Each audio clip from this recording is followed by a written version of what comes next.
Okay, guys, welcome back to another episode of the Iron Roots podcast brought to you by PLAE. I'm your host, Zach Even-Esh, and in this episode, I'm bringing an awesome book back, one of my favorites, written from the early 1900s, and the author's nickname was the Russian Lion.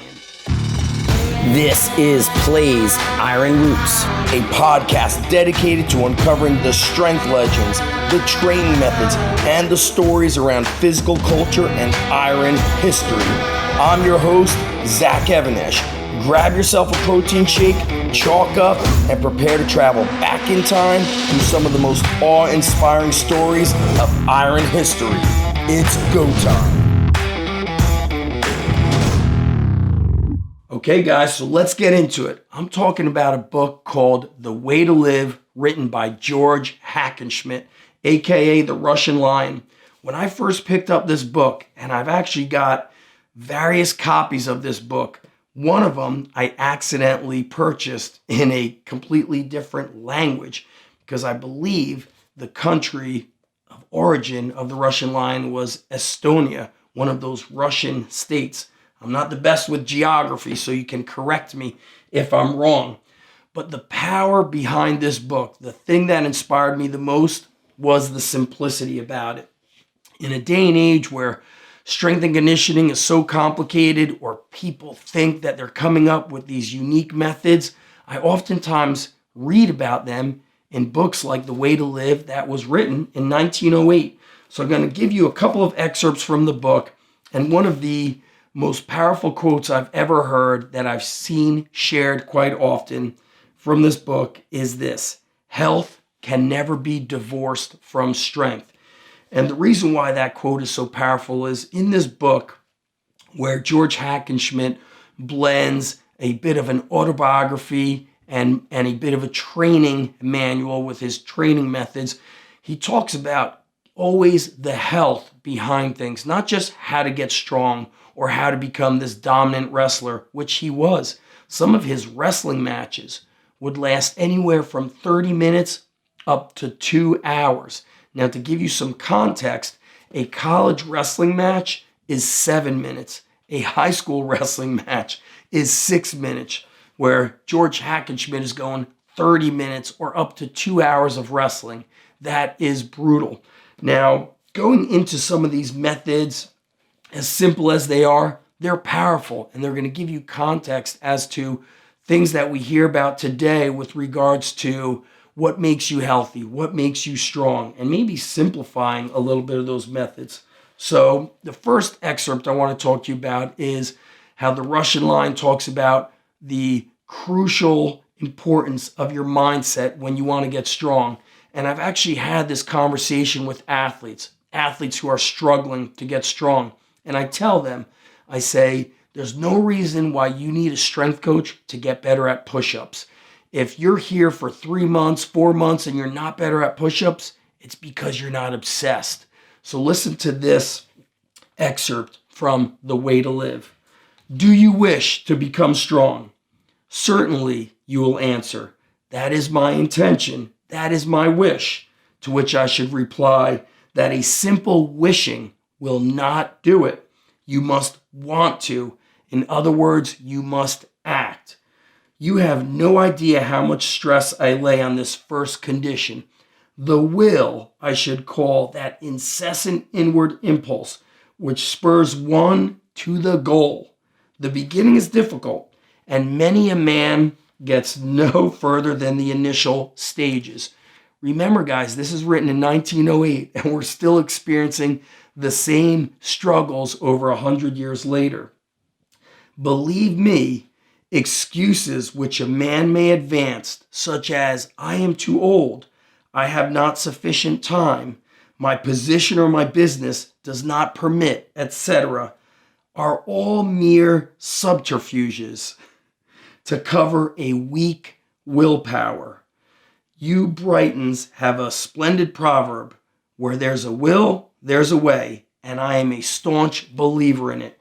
And just by studying this book as I prepared for this episode, I caught myself saying things like, man, I am so busy. I'm too tired when I'm done with work to train.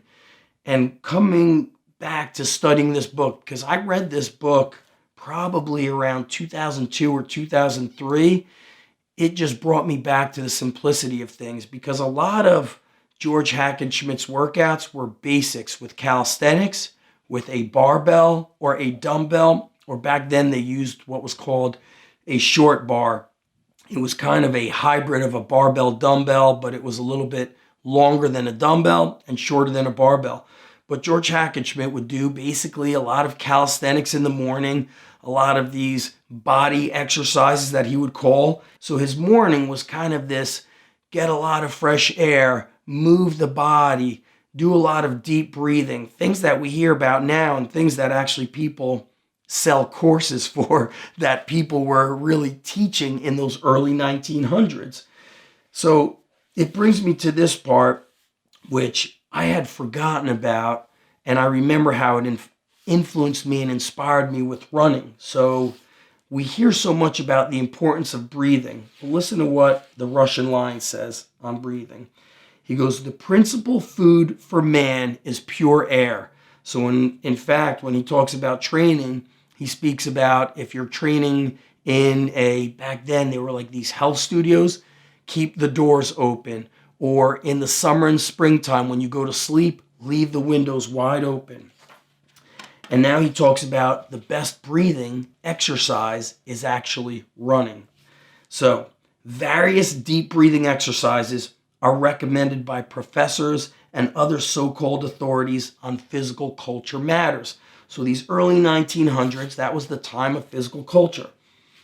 Not wishing to be dragged into any discussion, I will refrain from criticizing these and will confine myself to strongly recommending all my readers to content themselves with the simplest and most natural deep breathing exercise in existence. So listen, one which everyone can practice without trouble and which requires no argument to demonstrate its superiority over all others.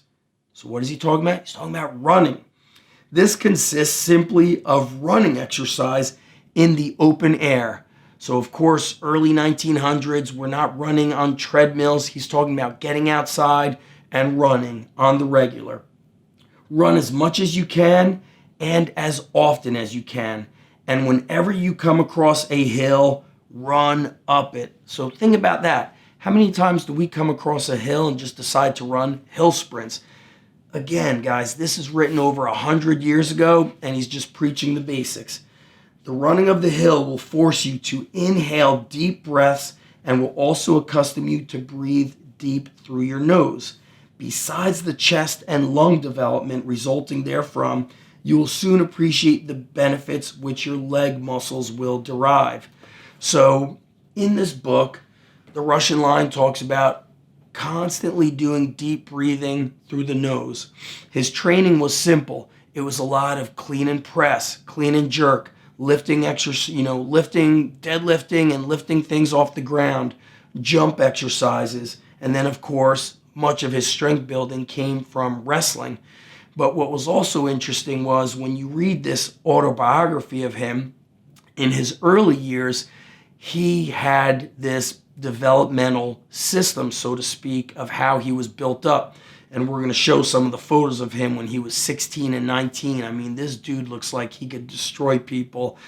Even I thought when I saw that photo, wow, if I was built like that or trained like that when I was 16 years old, I would have had a much more bigger and greater advantage over my competition. But in his early years, he did gymnastics, he did swimming, and he did biking. He would go out and ride his bicycle in a sprint fashion. The powerful thing about The Way to Live is the simplicity that he brings forth in training and nutrition. Even with the nutrition, there's nothing complicated. He talks about having a balance of your protein, your carbohydrates, your potatoes, and eating soup. He talks about eating bread. Now, of course, the bread back 100 years ago was much different than the bread today. But I love the simplistic approach to it. And in today's day and age, it's something that a lot of us could benefit from. Whether you're a coach or not, it doesn't matter. This book, like many of the other early physical culture books, You could probably find it on eBay if you're looking for an original, but it has been reprinted. I actually reprinted this book myself and created a program called The Russian Lion. And I basically took a lot of workouts from this that had kind of this minimal variety, but a high volume of sets.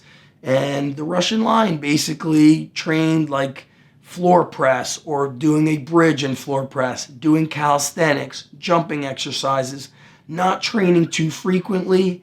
And the basis of this was be strong, and that makes you healthy. You can't have one without the other. So that's it, guys, for this episode of the Iron Roots podcast brought to you by PLAE.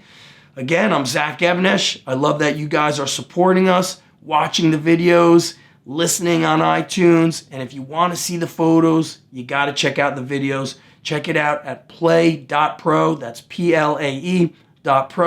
I actually watch and listen to the videos and the presentations on the PLAE Pro app while I'm driving to work. You're going to love it, so make sure you check it out, and we'll see you next time.